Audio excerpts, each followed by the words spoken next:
Imagine कल सुबह सो के उठते हो और पता चलता है that you lost your job या फिर एक मेडिकल इमरजेंसी आ गई है और तुम्हारे पास एक भी रुपए नहीं है। कैसा लगेगा? रियलिटी ये है कि इंडिया में 76% लोग ऐसे हैं जिनके पास अगर एक इमरजेंसी आ जाए तो उसे टैकल नहीं कर सकते बिकॉज उनके पास इमरजेंसी फंड होता ही नहीं है।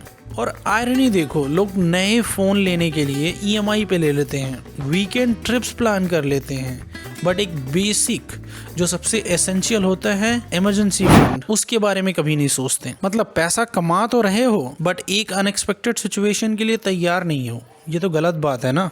लेकिन टेंशन मत लो, आज के इस वीडियो में मैं तुम्हें एक सिंपल और फास्ट मेथड बताऊंगा जिसके थ्रू आप इंस्टेंटली अपना इमरजेंसी फंड शुरू कर सकते हो। तो इस वीडियो को एंड तक जरूर देखना बिकॉज आज जो मैं आपको समझाने वाला हूँ वो आपके फाइनेंशियल फ्यूचर का गेम चेंज कर सकता है अगर आपने थोड़ा सा अटेंशन दिया तो। पॉइंट नंबर 1, इमरजेंसी फंड क्या है और क्यों है इतना इंपॉर्टेंट हमारे लिए। देखो, इमरजेंसी फंड का मतलब होता है कि एक ऐसा पैसा जो सिर्फ और सिर्फ आपके इमरजेंसीज के लिए रखा जाए। आपके पास जॉब है, सब कुछ बढ़िया चल रहा है, बट इन केस अगर आपकी जॉब चली जाती है या आपके मेडिकल इमरजेंसी कोई आ जाती है या फैमिली में कोई इमरजेंसी आती है तो उस टाइम पे आप इस पैसों का यूज करके उस सिचुएशन को संभाल सकते हो, हैंडल कर सकते हो विदाउट किसी पैनिक में आए हुए। पॉइंट नंबर 2, कितना पैसा आपके इमरजेंसी फंड में होना चाहिए।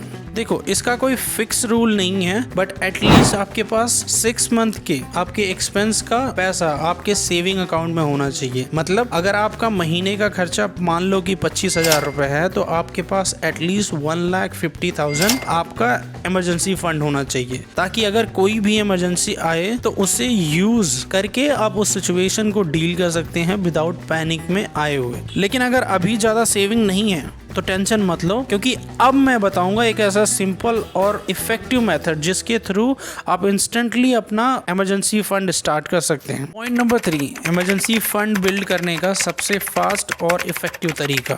इस मेथड का नाम है 50-30-20 रूल। आप लोगों में से बहुत सारे लोगों ने इसके बारे में सुना होगा but here is a little twist. अगर तुम 50-30-20 रूल्स को फॉलो कर रहे हो तो इसको स्लाइटली ट्विक करो, यानी कि पहले 6 मंथ अपनी सैलरी का 20% सीधा अपने इमरजेंसी फंड में डालो। इससे भी जल्दी करना हो तो अपने लाइफ स्टाइल को थोड़ा कट करो, जैसे कि वीकेंड में बाहर जाना या ऑनलाइन शॉपिंग करना, उसे थोड़ा सा कम करो और सिर्फ 3 महीने तक अग्रेसिवली सेव करो। बस ये स्मॉल चेंजेस तुम्हारे इमरजेंसी फंड को बिल्ड करने में बहुत सही हेल्प करेंगे। पॉइंट नंबर 4, जो कि सबसे इंपॉर्टेंट है, कि कहाँ रखना है आपको इमरजेंसी फंड अगर आपने बिल्ड कर लिया है तो ऑलरेडी, या इकट्ठा हो गया आपका इमरजेंसी फंड। तो देखो, आप इसे ऑटो स्वीप में डाल सकते हो जिसका बेनिफिट ये रहेगा कि इजीली एक्सेस कर सकते हो पर टेम्पटेशन से बचोगे, या फिर दूसरा आप इसे लिक्विड म्यूचुअल फंड में डाल सकते हो जिसका आपको इंटरेस्ट थोड़ा ज्यादा मिलेगा as comparison to saving account, और जरूरत पड़ने पे आप इसे इजीली निकाल सकते हो विद इन 24 आवर्स में। और एक सबसे इंपॉर्टेंट बात, क्या नहीं करना है आपको इस पैसे से, कि अगर आपका इमरजेंसी फंड ऑलरेडी बिल्डअप हो गया, कर लिया आपने, तो अवॉइड कैश या नॉर्मल FD, क्योंकि कैश जब घर पे रखोगे तो रिस्की है थोड़ा, और FD में मैच्योरिटी से पहले अगर आप इसे तोड़ते हो तो उसमें पेनल्टी भी लगती है। देखो दोस्त, लाइफ बहुत ही अनप्रेडिक्टेबल है। आज तुम स्टेबल इनकम कमा रहे हो बट एक छोटी सी इमरजेंसी तुम्हारी फाइनेंशियल लाइफ को डिसरप्ट कर सकती है अगर आपने प्लान नहीं करा सही तरीके से। तो अभी से एक छोटा सा स्टेप लो, कमेंट करो स्टार्ट टुडे अगर तुम आज से अपना इमरजेंसी फंड बिल्ड करने वाले हो तो। और अगर ये वीडियो हेल्पफुल लगा हो तो एक लाइक जरूर करना और अपने दोस्त के साथ शेयर करो जो अपनी फाइनेंशियल सेफ्टी सिक्योर करना चाहता है। मिलते हैं नेक्स्ट वीडियो में, तब तक के लिए स्मार्ट बनो